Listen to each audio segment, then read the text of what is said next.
Hi everybody, this is Jim Egan, head of school, Synapse School with a Friday update. Gorgeous Friday here in the fall. Let's get right to it. Annual fund. Amazing start, everybody. I really want to say thank you to those who have gone above our per student ask, so to speak. Again, we need everyone's support, but those gifts that we've been receiving that go above what we ask are really critical to our success. And what we can do as a school programmatically and what we can do with our people right now this year, so it really matters. Thank you. Okay, we had something going on this week called a math circle. It was the first of the year for new families. These are really critical to our math program in a way that may not be obvious. Sure, we're teaching math in a lower school, we're using MAP tests to assess growth. Middle school, we're really dialing it in as they get ready for high school in terms of fluency and making sure they know their algebraic skills, things like that. But the culture of math here really rests on our math circles and our programming that is extra mathematically outside of the classroom, outside of the assessments. Math circles are supposed to be fun, and they are. Math circles are supposed to be multi-generational, right? We're developing mathematical mindsets for kids, but also for parents. Grandparents can come.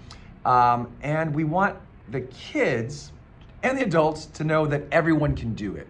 Tom and Haley and Ben and Molly did a fabulous job the other night at the math circle. And I know when my daughter was here, my wife would fly back from business trips just to get to the math circle. She never missed a math circle.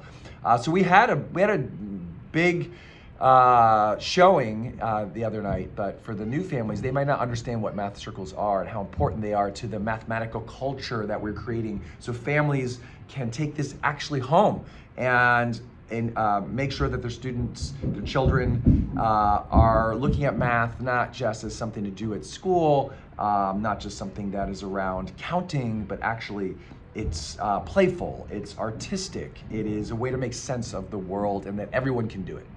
Okay, that's happening. And then the other thing I just wanted to touch upon was the sign that some of you may have seen you see these signs in the Capella block room, right, where the kids build, and they start constructing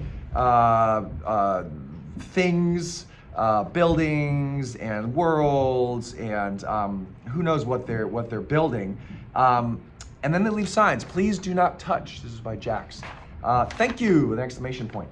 And why am I showing you that sign? Well, I go through there. I try to go through there multiple times a week, and I curate the signs, because sometimes kids write signs that say, "Do not touch!" exclamation point, right? Very blunt.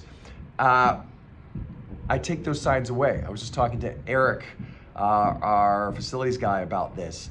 And I make sure, because I can't be there all the time, the kids are leaving the signs and they run off to class, that these signs are congruent with our SEL culture, talking about culture.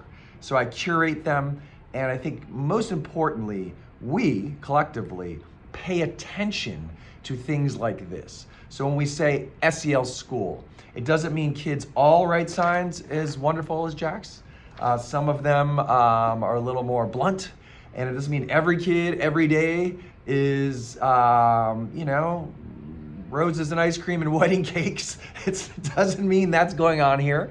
But what it does mean is that we pay attention to the relationships, we pay attention to the behaviors, we pay attention to the signs the kids are hanging up and the signs we're putting up, right? How we communicate, how we should be treating each other.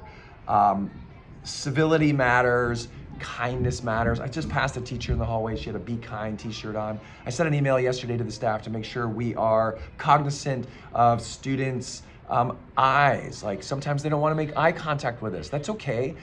But let's think about why, right? It could be a neurological situation. It could be an anxiety situation. So we have to be careful when we're addressing kids, right? It's very granular at Synapse, and lots of schools have SEL programs like ours. Lots of schools teach classes with explicit skills like we do.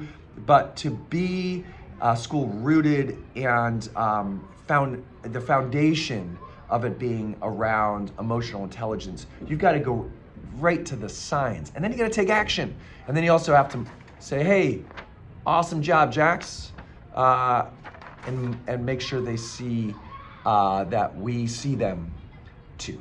Okay, that's it. Have a great weekend. Go Yankees. Take care.